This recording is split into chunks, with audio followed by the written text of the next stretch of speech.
Hello folks, in this video we're going to be looking at where Snell's law comes from, and we're going to be able to prove it actually without any calculus. Now, what Snell's law gives us is a way to model the behavior of light during refraction, and if you don't know what refraction is, it's when light travels from one material to another, or one media to another. For example, air is one medium, water is another medium. Those are two common examples. But before we can talk about refraction, we have to talk about Fermat's principle, which is actually why refraction happens. And so what Fermat's principle tells us is that light takes the path of shortest time. Now, I'm not going to go into why this is true, but it's a very profound statement in physics. It has many applications, way outside of just talking about light. But anyways, so we're not going to look at why the Fermat's principle is true. However, I encourage you to learn more. I'm going to put some resources in the description. So, anyways, really what we're talking about here is that if I have point B, and I also have a point A here, and we ask, well, how will light travel from point A to point B? Well, Fermat's principle makes it easy for us. It tells us light takes the path of shortest time, so intuitively, we're just going to take a straight line from A to B, right? I mean, is there anything really stopping light from traveling in a curved path? Or even in a weird loop pattern and then arriving at B? Well, really no, but what Fermat's principle tells us is that we just go directly from A to B because that's the fastest way we can arrive from A to B. There's simply no other way. It takes much longer to take a curved path there, so a straight line is the fastest way. However, where refraction comes in is, let's say, instead of, I have a point A to B, right? But the complication here would be that I'm changing media, and I'm going from, let's say, water or air to water, right? And I want to go from point B, or from point A to point B, right? Now we can no longer say that the fastest path is a straight line from A to B. Now why is that? Well, as we discussed earlier, light travels at different speeds through air and water. So like, for example, air, it travels at a speed, light travels at a speed of, let's say, c subscript 1, and in water, light travels at a speed of c subscript 2, right? Arbitrary names. So because of this, we can't necessarily say that the fastest path is directly from A to B, because if it was, and if we were to draw a straight line,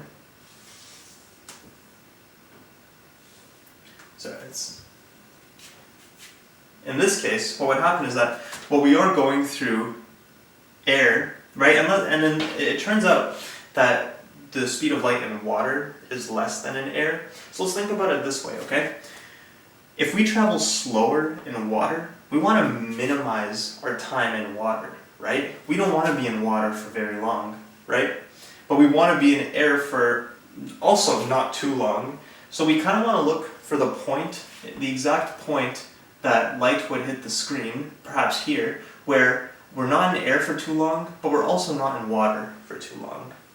And that's essentially what we're looking for, is being able to find where light would hit the surface such that it takes the path of shortest time. By Fermat's principle, we know that's how light's going to behave. So let's model a few different scenarios here, okay? So I'm going to redraw that same diagram, just a little bit bigger this time.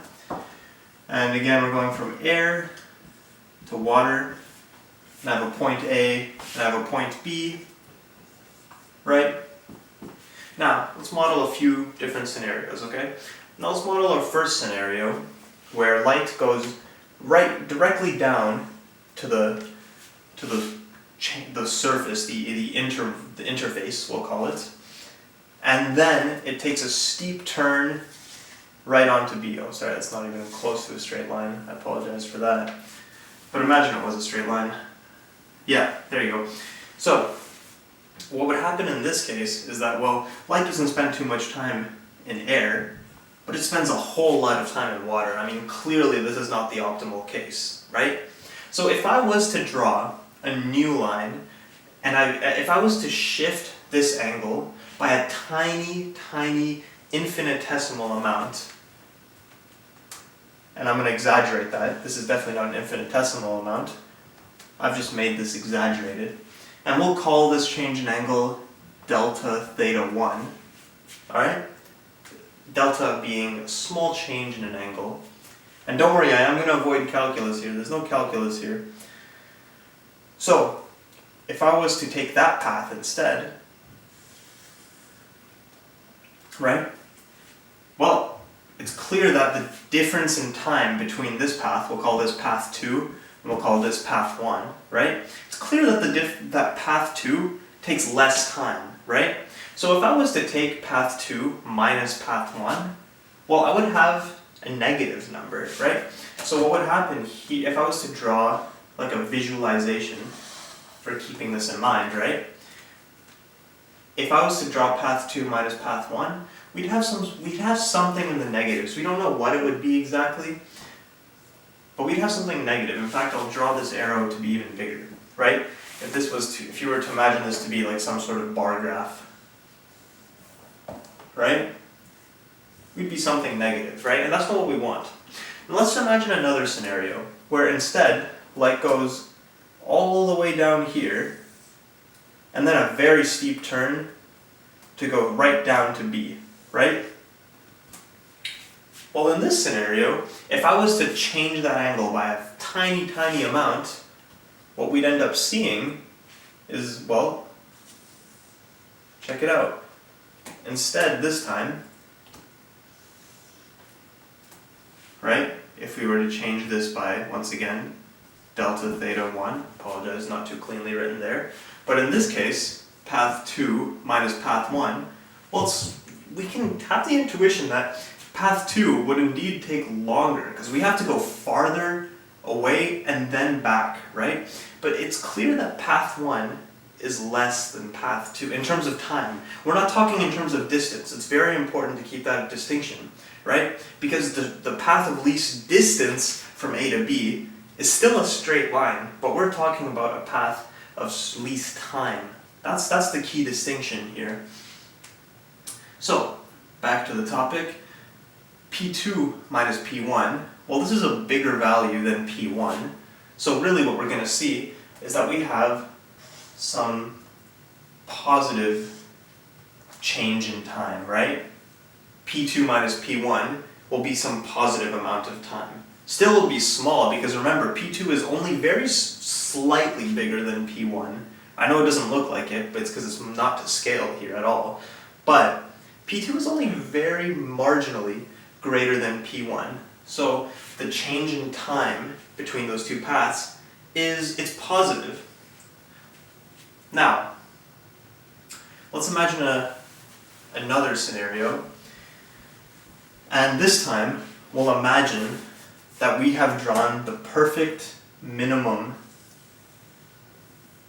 amount of time it takes to get from path A to path B, right?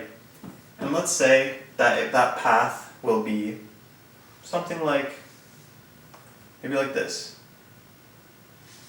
right? Now once again, if I was to shift my angles very slightly, what we'd end up seeing is some sort of path that looks like this.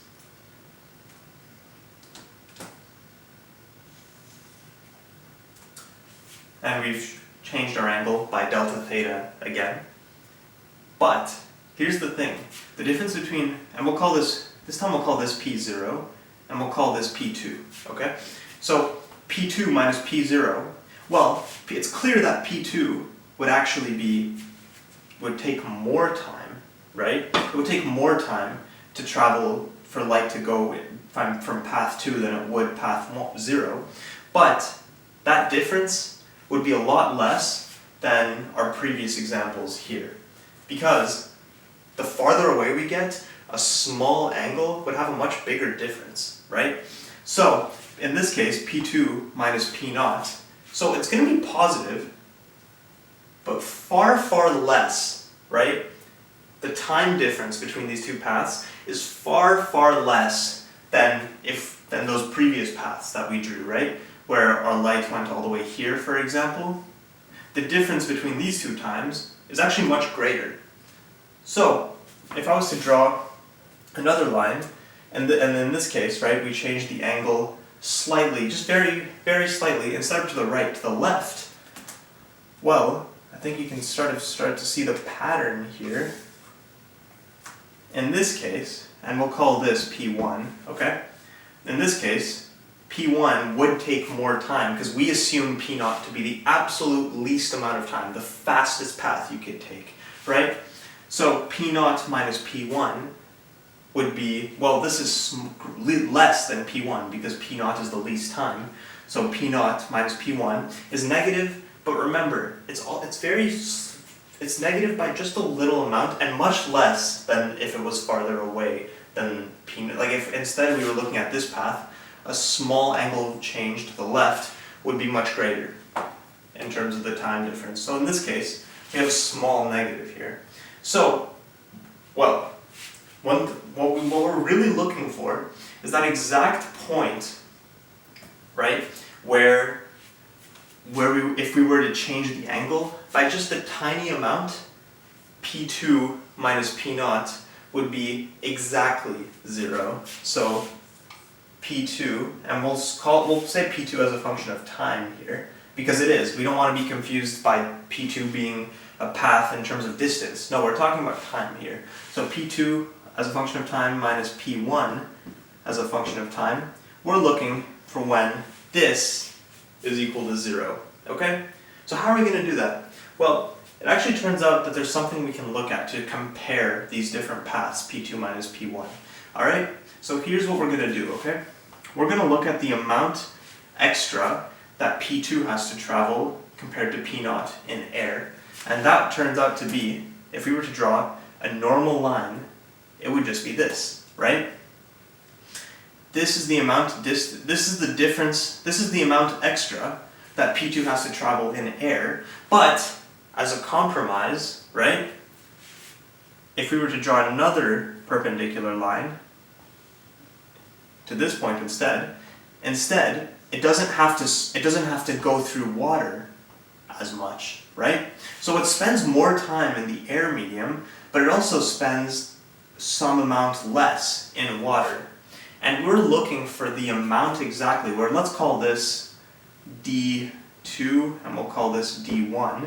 We're looking for the exact point where D2, as a function of time again, because we don't want to think of this as distance, minus D1, as a function of time, is equal to 0. Alright? So, the difference between these two lines is a small angle change, delta theta 1, we'll call it. And as a result, the point on the interface that the light connects with is also a very small amount greater, right? Like this, there's a small distance difference, right?